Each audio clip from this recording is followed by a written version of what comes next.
Welcome to subject study YouTube channel. आज का जो हमारा टॉपिक है वो बीटा फंक्शन है। आज हम बीटा फंक्शन के बारे में जानेंगे और बीटा फंक्शन और गामा फंक्शन के रिलेशन और न्यूमेरिकल सॉल्व करेंगे। पिछले वीडियो लेक्चर में मैं गामा फंक्शन के बारे में बताया था। आज बीटा फंक्शन के बारे में बताऊंगा। बीटा फंक्शन को एक और नाम से जानते हैं जिसे कहते हैं Eulerian integral of first kind. Beta function होता क्या है? इंटीग्रल 0 to 1 x की power m minus 1 minus x के power minus n minus 1 dx। इस तरह के फंक्शन को हम क्या बोलते हैं? बीटा फंक्शन बोलते हैं और इसे डिनोट करते हैं बीटा m कामा n। और जो m और n है वह ग्रेटर देन 0 होंगे। तो यह चीजें आपको याद रखना होगा।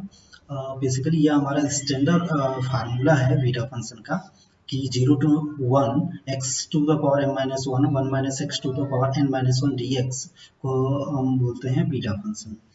नेक्स्ट जो हमारा है symmetric of the beta function. Symmetry of beta function क्या होता है? अगर बीटा कोई हमारा बीटा m कामा n हो तो हम क्या लिख सकते हैं? बीटा n कामा n इस फॉर्म में भी हम लिख सकते हैं और दोनों में जो वैल्यू होगा वो कोई डिफरेंट नहीं होगा, बिल्कुल इक्वल होगा, वैल्यू में कोई चेंजेस नहीं होगा। अगला जो है ट्रांसफॉर्मेशंस ऑफ बीटा फंक्शन। कुछ ट्रांसफॉर्मेशंस हैं बीटा फंक्शन के जिसे आपको याद रखना होगा इजी मतलब क्विक सॉल्यूशन के लिए कि डायरेक्ट आप सॉल्व कर सकें। नहीं तो इस जैसे यहाँ पे हमारा यह फंक्शन है 0 to infinity x के power m minus 1 upon 1 plus two the power m plus n dx। तो इस तरह के इक्वल टू हम क्या लिख देंगे? Beta m comma n। यह बेसिकली स्टैंडर्ड फार्मूला से डिराइव्ड है बीटा फंक्शन का। तो ये चीजें याद है तो आप आंसर डायरेक्टली मतलब कम टाइम में फाइंड कर सकते हैं। बीटा m कामा n अगर कोई हमारा फंक्शन है 2 0 pi by 2 sine 2 power 2 m minus 1 theta cos 2 n minus 1 theta D theta, तो हम क्या लिखेंगे? Equal to beta m comma n लिखेंगे। यह चीजें यह रिलेशन आपको याद रखने होंगे। Relation between beta and gamma function में क्या रिलेशन है? अगर बीटा m कामा n है, अगर बीटा फॉर्म में है तो हम कैसे आंसर फाइंड करेंगे? तो अब गामा फॉर्म में कैसे हम लिखेंगे? तो हम लिखेंगे गामा m गामा n अपान गामा m प्लस n, या इस फॉर्म में हम लिखेंगे। और गामा m गामा n अपान गामा m प्लस n। और गामा की वैल्यू फाइंड करने किस तरह फाइंड करते हैं पिछले वीडियो लेक्चर में बताया था। इसमें गामा की वैल्यू कुछ हमारा है वो फाइंड कर लेंगे हम।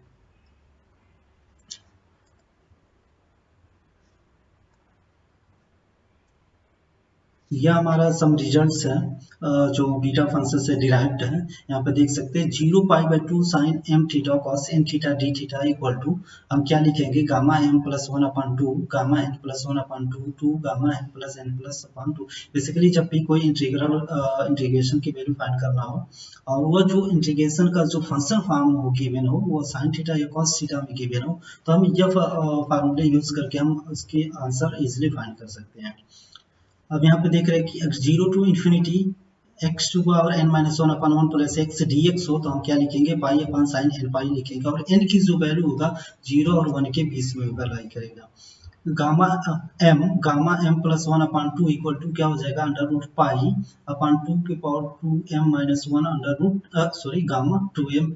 और m जो है वो greater than 0, that means positive value होगा।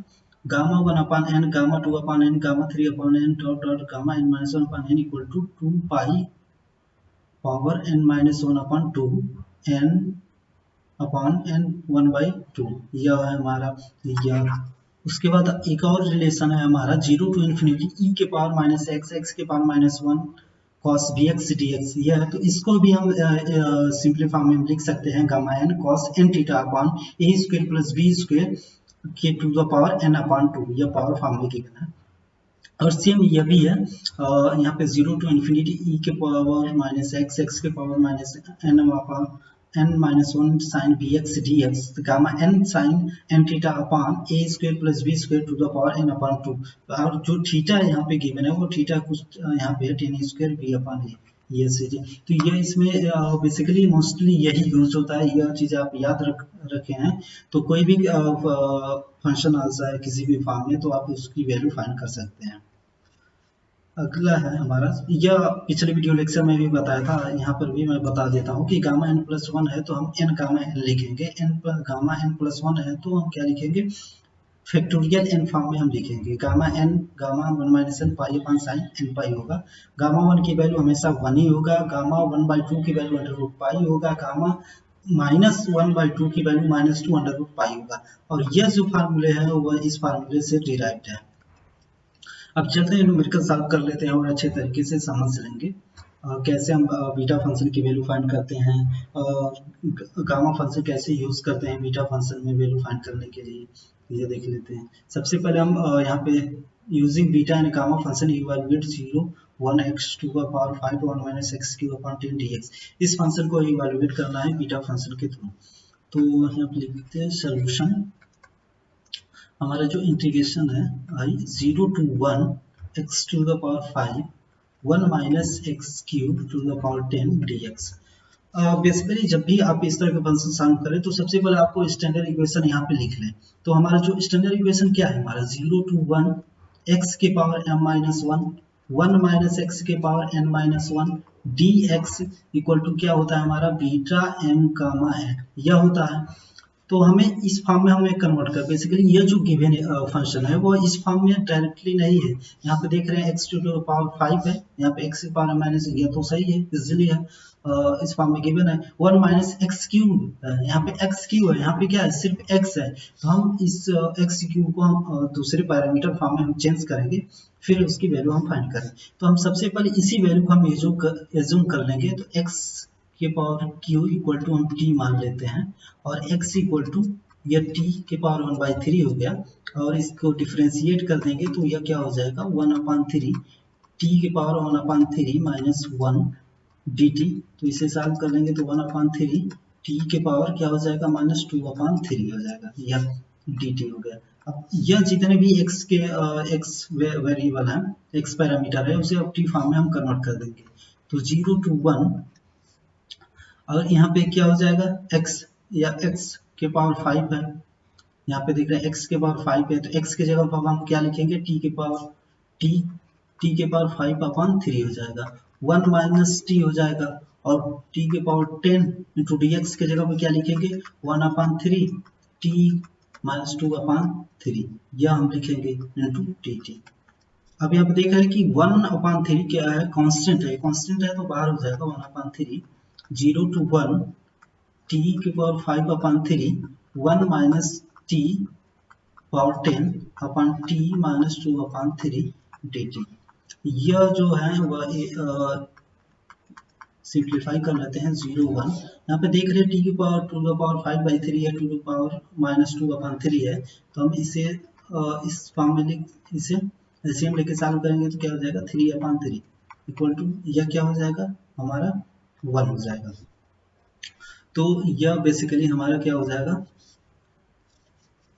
सिर्फ t बचा, और यह क्या हो जाएगा 1 माइनस 10 की पावर 10 1 माइनस t की पावर 10 dt, यह हो गया। अब 1/3, अब क्या करेंगे हम 0 टू 1 t, अब देख रहे हैं कि हम इस फॉर्म में हमने कन्वर्ट कर लिया, अब इस फॉर्म में कन्वर्ट कर लिया तो अब m-1 फॉर्म में भी हम कन्वर्ट कर लेते हैं। तो इस पावर में अगर हम 1 ऐड कर देते हैं, 1 सब्ट्रैक्ट कर देते हैं, तो इसकी वैल्यू में कोई फर्क नहीं होगा। तो बेसिकली यहाँ पे क्या हो जाएगा 2 हो जाएगा, फिर t के पावर 2 माइनस 1 तो सिर्फ 2 इन 1 माइनस t के पावर अब क्या 10 है, तो 10 में ऐड कर देते हैं, एक सब्ट्रैक्ट कर देंगे तो इसकी वैल्यू में कोई फर्क नहीं होगा, तो ये 11 माइनस 1 dt होगी। अब देख रहे हैं कि यह जो फंक्शन है वह ये इस स्टैंडर्ड बीटा फंक्शन में कन्वर्ट हो गया। अब हम इसे लिख सकते हैं 1/3 बीटा, m की जगह पे क्या है 2 और n की जगह पे क्या है हमारा 11, यह इस फॉर्म में कन्वर्ट हो गया। कभी कभी आंसर यहीं तक पूछता है और नहीं और इसे सिंप्लीफाई कर लेते हैं, सॉल्व कर लेते हैं। तो 1/3, अब आपको पता है कि बीटा ये जो फंक्शन से हम गामा फंक्शन में कैसे कन्वर्ट करेंगे, वो फार्मूला हम लगाएंगे जो पिछले भी कुछ देर पहले मैंने बताया था। तो ये क्या हो जाएगा गामा 11 अपन 2 प्लस 11, यह हो गया हमारा। तो 1/3, अब गामा 2 की वैल्यू अब क्या हो गया, आपको पता है कि gamma n plus 1 equal to क्या हो जाता है n गामा 1। तो अगर 2 है तो हम लिखेंगे 1 plus 1 equal to 1 gamma 1। Gamma 1 की वैल्यू 1, टोटल आंसर 1 आ जाएगा। तो अंडर 2 की वैल्यू भी क्या हो जाएगा 1। अब यह क्या हमारा यह गामा 11 है। तो गामा 11 है तो हम इस किस फॉर्म में चेंज कर सकते हैं यहाँ पे, तो हम लिख सकते हैं इसे 10 प्लस 1, तो इसे हम फैक्टोरियल 10 फॉर्म लिख लेते हैं, फैक्टोरियल 10। ये क्या हो जाएगा फैक्टोरियल 10 हो गया हमारा।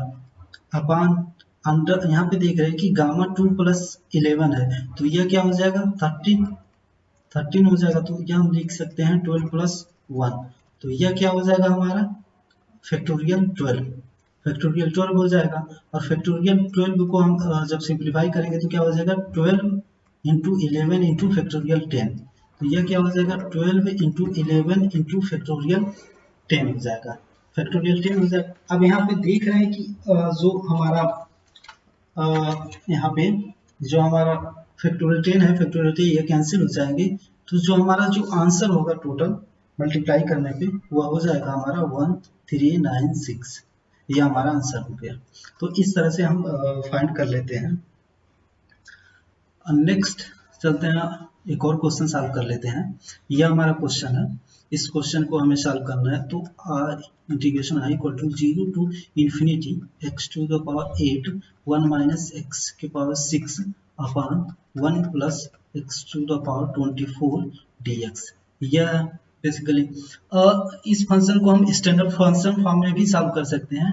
और हमें पता है कि अगर 0 टू इन्फिनिटी x की power m minus 1 upon 1 plus x की पावर m प्लस n कोई फंक्शन इस फॉर्म में हो dx, तो हम इसे क्या लिखते हैं बीटा m कामा n लिखते हैं। तो हम इसे उसी फॉर्म में देख रहे हैं कि 1 प्लस एक्स है, 1 plus x m plus 1 power change कर सकते हैं हम। यहाँ पे आप सॉल्व करेंगे 0 टू इन्फिनिटी और x की पावर 8 इसमें मल्टीप्लाई कर देंगे तो क्या हो जाएगा x की पावर 8 माइनस x की पावर या 8 है या 6 है तो 8 हो जाएगा, क्या हो जाएगा हमारा 40 अपॉन 1 प्लस x की पावर 24 dx, यह हो गया हमारा। अब इसे क्या करते हैं कि और सिंप्लीफाई कर लेते हैं, x के पावर 8 अपॉन 1 प्लस x के पावर 24 माइनस x के पावर 14 अपॉन 1 प्लस x के पावर 24 dx, यह हो गया हमारा बेसिकली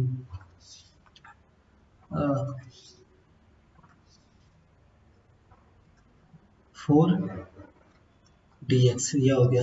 अब यह हम सबसे पहले अब इस फॉर्म में हम कन्वर्ट करते हैं, इसे इस फॉर्म में कन्वर्ट करते हैं तो कैसे लिखेंगे 0 टू इन्फिनिटी